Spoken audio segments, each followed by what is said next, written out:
రియాజ్ అరెస్టును ఖండిస్తూ సింగరేణి వ్యాప్తంగా నిరసన జ్వాలలు. హెచ్ఎంఎస్ రాష్ట్ర ప్రధాన కార్యదర్శి, వేజ్ బోర్డు మరియు జేపీసీసీఐ శాశ్వత మెంబర్ అయిన శ్రీ రియాజ్ అహ్మద్ అక్రమ అరెస్టు నేపథ్యంలో సింగరేణి కార్మికులు తీవ్ర ఆగ్రహం వ్యక్తం చేస్తూ నల్ల బ్యాడ్జీలతో నిరసనలు చేపట్టారు. ఈ సందర్భంగా Mandamarri area vice president J Srinivas, central vice president Parvathi Rajireddy తదితరులు కార్మికులతో కలిసి మాట్లాడారు. కార్మికుల హక్కుల కోసం నిబద్ధతతో పనిచేసే రియాజ్ అహ్మద్ను అక్రమంగా అరెస్టు చేయడం పిరికితనంగా అభివర్ణిస్తూ ఈ చర్య కార్మిక లోకాన్ని నిషేధించడానికి చేసిన ప్రయత్నమని పేర్కొన్నారు. సింగరేణిలో అవినీతిని ప్రశ్నించే ప్రతి గొంతుకును దమన చేయడమే ఈ చర్యల లక్ష్యమని వారు ఆరోపించారు. రేపు ముఖ్యమంత్రి పెద్దపల్లి సభలో కార్మిక హక్కుల కోసం రియాజ్ అహ్మద్ మాట్లాడతారని భయపడి ముందస్తుగా అరెస్టు చేసి కార్మిక ఉద్యమాలను అణగదొక్కే ప్రయత్నం చేస్తున్నారని చెప్పారు. సింగరేణి కొత్త గనుల ప్రారంభం, నిరుద్యోగ సమస్య పరిష్కారం, మెడికల్ అవినీతి వంటి ముఖ్యమైన అంశాలపై రియాజ్ గొంతెత్తుతాడనే భయంతోనే అతడిని నిర్బంధించారని కార్మికులు ఆరోపించారు. ఈ నిరసన కార్యక్రమంలో జె శ్రీనివాస్, పార్వతి రాజిరెడ్డి, చొప్పరి రామస్వామి తదితరులు పాల్గొన్నారు. శ్రీ రియాజ్ అహ్మద్ గారిని అక్రమంగా అరెస్ట్ చేయడాన్ని మరి సింగరేణి కార్మిక లోకం తీవ్రంగా ఖండిస్తున్నది. ముఖ్యంగా మొన్న జరిగినటువంటి స్ట్రక్చర్ మీటింగ్లో కూడా మరి ముఖ్యమైనటువంటి హక్కులైనటువంటి పెన్షన్పై ఐటీ మాఫీ, సొంతింటి పథకము, కొత్త గనులు, కొత్త పనులు, అవినీతి లేని మెడికల్ ఇన్వాలిడేషన్ ఇలాంటి ముఖ్యమైనటువంటి హక్కులను కూడా మరి ఆ స్ట్రక్చర్ మీటింగ్లో ప్రస్తావించకపోవడం చాలా శోచనీయం. ఈ సందర్భంగా మరి రేపు ముఖ్యమంత్రి గారు వచ్చే సందర్భంలో మరి ఎక్కడ రియాజ్ అహ్మద్ గారు వీటి గురించి మరి ప్రశ్నిస్తాడనే భయంతో 2 రోజుల ముందుగానే మరి రియాజ్ అహ్మద్ను అరెస్ట్ చేయడం అక్రమం. దాన్ని వెంటనే బేషరతుగా తప్పని చెప్పేసి ఆయన క్షమాపణ చెప్పి మరి విడుదల చేయాలని చెప్పేసి మేము డిమాండ్ చేస్తున్నాం. ముఖ్యంగా కార్మికుల హక్కులను కాల రాసేయడానికి యాజమాన్యం ప్రభుత్వంతో కుమ్మక్కై మరి ఈ గుర్తింపు ప్రాతినిధ్య సంఘాలు వ్యాపార సంఘంగా మారినాయి. ఎటువంటి విలువ లేకుండా మరి కార్మికుల హక్కులను భంగం కలిగించడాన్ని తీవ్రంగా వ్యతిరేకిస్తూ వెంటనే రియాజ్ అహ్మద్ గారిని విడుదల చేయాలని ఈ సందర్భంగా డిమాండ్ చేస్తున్నాం.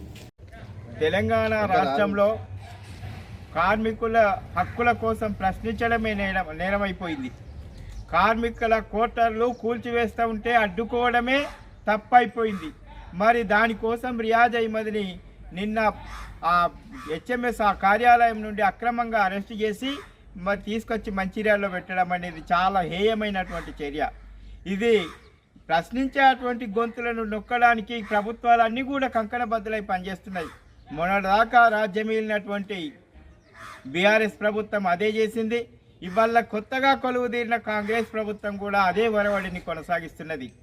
అంటే కార్మికుల కోట్లాది రూపాయలు వెచ్చించి కార్మికుల సౌకర్యార్థం నిర్మించినటువంటి క్వార్టర్లను కూల్చివేసి కొత్త క్వార్టర్లను నిర్మించడం అనేది ఎంత దుర్మార్గమో, ఆ దుర్మార్గాన్ని వ్యతిరేకించిన కర్మానికి మరి ఆయన ఏదో పెద్ద నేరస్తుడైనట్టు, అంతర్జాతీయ తీవ్రవాదైనట్టు అక్రమంగా అరెస్ట్ చేయడాన్ని మేము హెచ్ఎంఎస్ పరంగా తీవ్రంగా వ్యతిరేకిస్తున్నాం. కాబట్టి ఈ దుందుడుకు చర్యలను ఈ రాష్ట్ర ప్రభుత్వం వెంటనే విడనాడాలి. ఈ అరెస్టులు చేయబడ్డటువంటి రియాజ్ను వెంటనే విడుదల చేయాలి. మరి కార్మికులకు గతంలో ఇచ్చినటువంటి హక్కు ఏదైతే ఉందో సొంత ఇంటి కల ప్రతి కార్మికుడికి ఇస్తామని చెప్పి ఈ ప్రభుత్వం చెప్పింది. మరి ఉన్న క్వార్టర్లను కూల్చే బదులు క్వార్టర్లు ఆ రెంట్ మీదనో లేదంటే రేటు మీదనో కార్మికులకు కేటాయించాలన్నటువంటి డిమాండ్ను హెచ్ఎంఎస్ ప్రగాఢంగా వినిపిస్తున్నది. క్రమం లోపల హెచ్ఎంఎస్ నాయకుడిని నిన్న ఆఫీసు నుంచి తీసుకొచ్చి మంచిర్యాలలో అరెస్ట్ చేసి మరి వాళ్ళ దాకా కూడా నిర్బంధంలో ఉంచారు. అయితే ఏ ప్రభుత్వం అధికారంలో ఉన్నా కార్మికులకు ఇక్కడ ఉండేటువంటి ప్రజలకు సమాధానం చెప్పాల్సినటువంటి దాన్ని తప్పించుకోవడం కోసం మరి ప్రశ్నించే వాళ్ళని అరెస్టులు చేస్తున్నారు.